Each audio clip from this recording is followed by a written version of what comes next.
तर नमस्कार शेतकरी बांधवांनो, आज आपण कुर्लीमधील अजय शेंद्रे यांच्या प्लॉटवर आहे. एकूण हा 2.5 एकरचा प्लॉट आहे. ऊसाची लागण झालेल्या 2.5 एकरमध्ये. तर आपण ह्या साईडला जो प्लॉट दिसतोय हा इकडे 2 एकर आहे समोर, आणि आता आपण इथे उभारलो आहे. इथून इकडे हा अर्धा एकरचा प्लॉट आहे.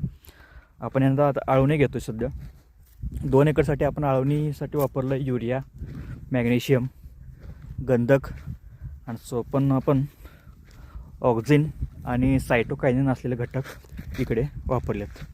2 एकरसाठी काय वापरलं आहे? युरिया, मॅग्नेशियम आणि सल्फर सोबत ऑक्झिन आणि सायटोकायनिन वापरलेलं आहे या 2 एकरसाठी. आणि इकडं जो अर्धा एकरचा प्लॉट आपल्याला दिसतोय, या प्लॉटसाठी आपण सेम वापरलं आहे. युरिया सोबत मॅग्नेशियम सोबत सल्फर म्हणजे गंधक, ऑक्झिन आणि सायटोकायनिन. फक्त आपण यामध्ये एक छोटासा बदल करतो आहे. तर तो बदल काय करतो आहे? आपण यामध्ये मायक्रोन्युट्रिएंट्स यूज करतो आहे. मायक्रोन्युट्रिएंट्स म्हणजे सूक्ष्म अन्नद्रव्ये यामध्ये वापर करत आहे. पण ती वापरताना आपण सल्फेट फॉर्ममधलं न वापरता ते आपण चिलेटेड फॉर्ममधली वापरणार आहे.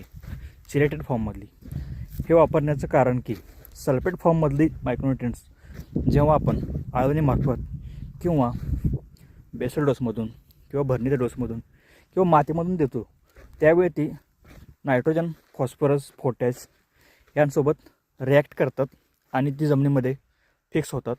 आणि ती मायक्रोन्युट्रिएंट्स जमिनीमध्ये फिक्स झाल्यामुळे पिकाचं त्याला अपटेक होत नाही किंवा ती पिकाला खायच्या स्वरूपात उपलब्ध राहत नाही.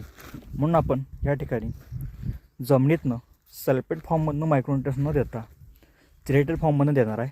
आणि त्याचीच एक छोटी ट्रायल आपण या 2 एकरसाठी मायक्रोन्युट्रिएंट्स न वापरता इथनं आपण सल्फेट फॉर्ममधनं यूज करेन.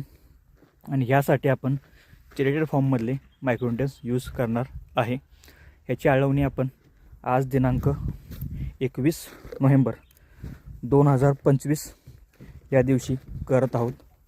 या प्लॉटला आळवणी 2 एकरसाठी झालेली आहे. आणि इकडे जी आळवणी आहे अर्धा एकरची ती आता आपण करून घेणार आहे.